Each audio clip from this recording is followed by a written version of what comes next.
اس کے علاوہ جو اسپیشلی جو نوجوان ہیں،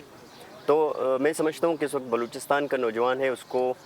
کوئی بھی امید نہیں ہے بیرونی پروجیکٹ سے، کیونکہ بیرونی پروجیکٹ سے کوئی بھی رزلٹ نوجوانوں کو نہیں ملا۔ بیرونی پروجیکٹس پہ کوئی رزلٹ نہیں ملا، یہ جو ہے وہ جنرل فیڈ بیک، اگر ہم ابھی جو کچھ باکسز ہم نے اکٹھے کیے، کچھ آوازیں آپ تک پہنچائیں، اس میں یہ کہا گیا۔ عبداللہ، آپ سن رہے تھے جس طرح سے ابھی ایک جو اوپینین آیا، جو ماسز ہیں وہ یہ سمجھتے ہیں کہ نہ ان کے پاس ایجوکیشن کے لیے کوئی ادارے لگ رہے ہیں، نہ کوئی ادارے وہاں پہ بنے ہیں، نہ موجود ہیں، ہیلتھ فیسیلیٹیز نہیں ہیں، نوجوان جو ان کے لیے روزگار کے ایشوز بھی اپنی جگہ پہ ہیں، اور خاص طور پہ ان کو ان پروجیکٹس میں کوئی بینیفٹ نظر نہیں آتا۔ آپ کس طرح سے دیکھتے ہیں اس کو؟ ان ساری باتوں میں جان ہے؟ لیکن اس میں تو کوئی شک نہیں ہے کہ بلوچستان محرومی کا شکار ماضی میں بھی رہا ہے، اور ابھی بہت ساری امپرومنٹ کی گنجائش موجود ہے، اور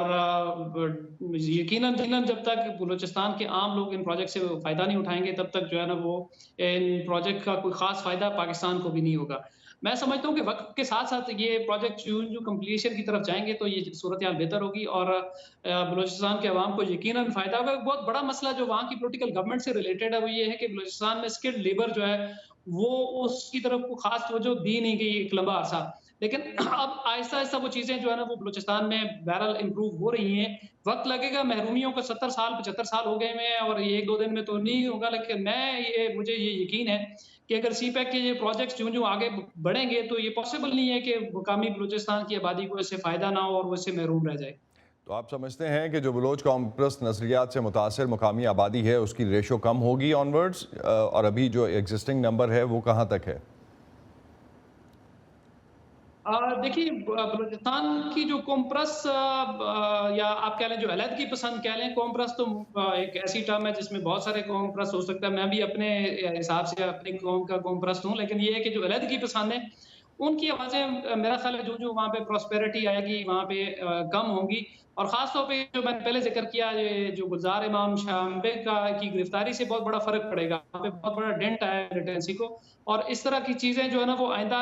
جو ریکنسلیشن کا پروسیس، جو میرے علم میں ایک چیز آئی ہے کہ ریکنسلیشن کا ایک پروسیس لانچ کیا جا رہا ہے، اس سے میرا خیال ہے کہ اور بھی بہت سارے لوگ مین دھارے میں یا مین سٹریم میں آنے کی طرف آئیں گے، اور ایک مین سٹریمنگ کا ایک پروسیس جو ہے نا وہ میرا خیال گورنمنٹ آف پاکستان لانچ کرنے جا رہی ہے، اس کے بہت بڑے امپیکٹس ہمیں دیکھنے میں آئیں گے مستقبل قریب میں۔ تو عبداللہ، اسلام آباد میں کتنی انڈرسٹینڈنگ ہے اس پورے ایشو کی، اور خاص طور پہ جو طاقتور حلقے ہیں جہاں یہ ڈیسیژنز لیے جاتے ہیں کیبنٹ میں یا اس طرح باقی پولیٹیشینز کی طرف سے، تو ہم ہمیشہ دیکھتے رہتے ہیں کہ اس پہ ڈیسیژنز آتے ہیں اور اعتماد میں لینے کی کوشش بھی کی جاتی ہے، بلوچ پارٹیز جو ہیں ان کو گورنمنٹس میں شامل بھی کیا جاتا ہے، لیکن عوام تک یہ آج تک پہنچا نہیں ہے۔ اسلام آباد میں ادراک ہے اس بات کا؟ دیکھیے، اسلام آباد میں یقیناً اس لیول کا ادراک تو نہیں ہو سکتا جو کوئٹہ میں بیٹھ کے ہو سکتا ہے، لیکن ہم نے دیکھا تھا کہ پیپلز پارٹی کے پچھلے دور میں جو ایک پیکج بلوچستان کا پیکج پریزیڈنٹ زرداری نے اس کو انیگریٹ کیا تھا، آنے والی ہر گورنمنٹ جو ہے نا وہ یہ کہتی بھی ہے، اور بلوچستان کے جو قوم پرست پولیٹیشین ہے جیسے ابھی مینگل صاحب اس گورنمنٹ میں ہیں، پچھلی گورنمنٹ میں بھی تھے، اب وہ بھی اپنے یہاں پہ آ کے اپنی چیزیں ہائی لائٹ کرتے ہیں، لیکن آپ کو یہ بھی اندازہ ہے کہ مجموعی پکچر میں اگر دیکھیں تو پاکستان میں 62% پاپولیشن چونکہ پنجاب ہے تو زیادہ ریسورسز بھی ادھر جاتے ہیں، توجہ بھی ادھر جاتی ہے، اور بلوچستان کا انفارچونیٹلی ایک بہت بڑا المیہ یہ ہے کہ ہمارے مین اسٹریم میڈیا میں بلوچستان کی کوریج جو ہے نا وہ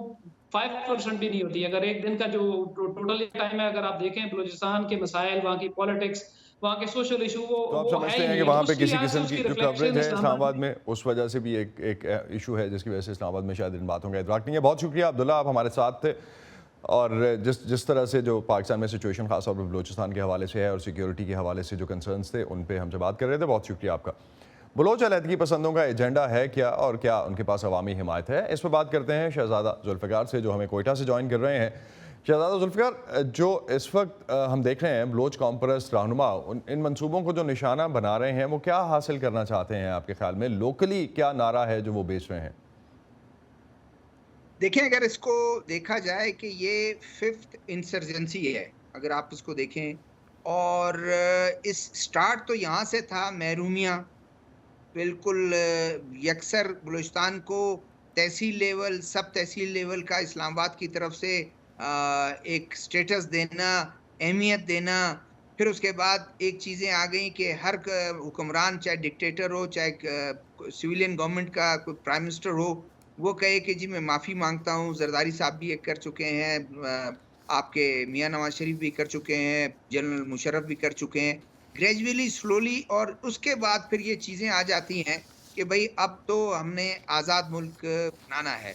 یہ ان کا پھر ایک ایجنڈا تھا. انہوں نے اس میں کہا کہ جی ہمیں اس ملک میں برابر کے شہری نہیں سمجھا جاتا ہے, ہمیں ایکولی پارٹنر نہیں سمجھا جاتا ہے, اور اس وجہ سے جو ہے ہم یہ کر رہے ہیں. تو یہ تھوڑا سا اگر اس کے اس پس منظر میں کہ جب پختون, سندھی, بلوچ اکٹھے جو ہے پنجاب کے خلاف ایک وہ جدوجہد کرتے تھے جو پولیٹیکلی بھی تھا, اور 73 میں بھی تھوڑا اس کا ایک غم غصہ تھا کہ جب الیکٹڈ گورنمنٹ کو کے خلاف شروع ہوا, جب ہٹا دیا گیا تو انہوں نے کہا کہ آپ نے غلط کیا. بھٹو صاحب نے جب ڈسمس کر دی گورنمنٹ, اس کے بعد وہ چلتا رہا. لیکن پھر دھیرے دھیرے یہ بات بلوچ جو ہے وہ سمجھتے تھے کہ حکومت میں آنا چاہیے,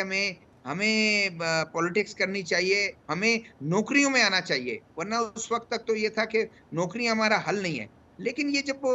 نواب خیر بخش مری کو جب گرفتار کیا گیا تو یہ سمجھیں کہ وہ ایک سپرٹ ہوا, اور اس کے بعد یہ راکٹ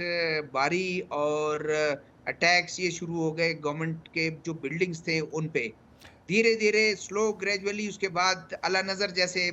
جو لیڈر تھے ینگ وہ آئے, انہوں نے ایک نیریٹو اور پڑھا لکھا ایک نیریٹو دیا. اس سے پہلے ٹرائبل جو ٹرائبز مین تھے وہ اپنے ٹرائبل چیف کو, اپنے ٹرائبل ایلڈر کو, ٹرائبل ہیڈ کو جو ہے وہ فالو کرتے تھے. پھر ایک پڑھا لکھا جو ایلیمنٹ آیا, اس نے ایک نیا نیریٹو دیا کہ ہمیں اس ملک کے ساتھ اس لیے ہم نے نہیں رہنا کہ ہمیں برابری کے حقوق نہیں دیے جاتے. تو یہ جو شہزادہ ذوالفقار, یہ جو ترقیاتی منصوبے ہیں, ترقیاتی منصوبوں پر بھی اعتراض ہوتا ہے, چاہے وہ پاکستانی منصوبے ہوں, پاکستان کی طرف سے شروع کیے گئے ہوں یا غیر ملکی. تو کیا وجہ ہے کہ مختلف حکومتیں بلوچستان کے لوگوں کو بھی یہ یقین دہانی نہیں کروا سکیں کہ یہ پروجیکٹس ان کے لیے ہیں؟ دیکھیں ابھی جیسے سی پیک ہے, بالفرض ابھی اس وقت سی پیک کا ہی مسئلہ ہے, اور سی پیک کا کہ یہ جو ہے جیول ہے اس کراؤن کا, سی پیک کا, اور تقدیر بدل جائے گی, گیم چینجر ہے, یہ سارا کچھ ہے اپنی جگہ. لیکن آج بھی آپ چلے جائیں, ہدایت الرحمان کس لیے جدوجہد کر رہے ہیں؟ کیا وہ بندوق اٹھا کے جدوجہد کر رہے ہیں؟ وہ تو پانی مانگ رہے ہیں, بجلی مانگ رہے ہیں, روڈ مانگ رہے ہیں. معاشی طور پر بلوچ کو جو ایک کہا گیا ہے کہ اس میں آپ اسٹیک ہولڈر ہو, آپ شریک ہو, شراکت دار ہو, کیا ان کو کیوں چیزیں نہیں مل رہی ہیں؟ تو آپ سمجھتے ہیں کہ جو گوادر میں حقوق کے لیے ایک تحریک چل رہی ہے, کیا وہاں کی مقامی آبادی بلوچ کامپرس نظریات سے متاثر ہے, یا وہ سمجھتے ہیں کہ اس بڑے منصوبے سے جنرلی ان کو کوئی فائدہ نہیں ہو رہا؟ دیکھیں لوگوں کی بات کر رہا ہوں میں جی. پہلے تو میں پولیٹیکل پارٹی چلیں, پولیٹیکل پارٹی اپنے پولیٹیکل اینڈ کے لیے تو اس طرح کے کوئی نعرے وارے لگاتے ہیں. آج بھی آپ چلے جائیں, آپ کی اپنی رپورٹس ہیں, آپ کے اپنے اس پہ چینل پہ چلتے رہے ہیں آپ کے اس پہ, کہ وہاں پہ بھی لوگ کہتے ہیں کہ ہم مطمئن اس لیے نہیں ہیں کہ ابھی تک ہمیں نظر نہیں آ رہا ہے ہمیں کب شریک کیا جائے گا. آپ روڈ بھی بنا دیتے ہیں, آپ تمام چیز بناتے ہیں, بارڈر سے ہم ٹریڈ نہیں کر سکتے ہیں ایران سے, ہمیں اس کا کوئی فائدہ نہیں ہے, تو ہم مجھے بتائیں کہ ہم شریک کہاں ٹھہرے؟ تو اس وجہ سے وہ کہتے ہیں کہ ہمارے ہاتھ سے یہ وسائل جو آخری بچہ ہے, بلوچ جو ہے, بلوچ کی شناخت ہے, یہ آخر ہمارے ہاتھ سے نکل جائے گا اور بلوچ اپنی شناخت کھو دے گا. یہ نیریٹو ہے جس کو بائی کیا ہے, لوگ اس کو سمجھتے بھی ہیں کہ بالکل ٹھیک ہے. آپ چلے جائیں, مولوی بھی یہ بات کرے گا, مکران کا مولوی بھی یہ بات کرے گا, وہاں کا جو پارٹی اس وقت گورنمنٹ میں وہ بھی یہ بات کرے گا, علیحدگی پسند بھی یہ بات کرے گا, اور مختلف پولیٹیکل پارٹیز. تو آپ سمجھتے ہیں کہ پولیٹیکل پارٹیز اور ماسز جو ہیں وہ سبھی اس بات پہ متفق ہیں. بہت شکریہ شہزادہ ذوالفقار, آپ ہمارے ساتھ تھے اور اس حوالے سے ہم سے بات کر رہے تھے. ناظرین اسی پہ ختم کرتے ہیں آج کا ویو 360. اسٹے سیف, اور پاکستان اور خطے سمیت اب سب خبروں کے لیے ہماری ویب سائٹ پہ آ سکتے ہیں. اسد اللہ خالد کو اجازت دیجیے, خدا حافظ.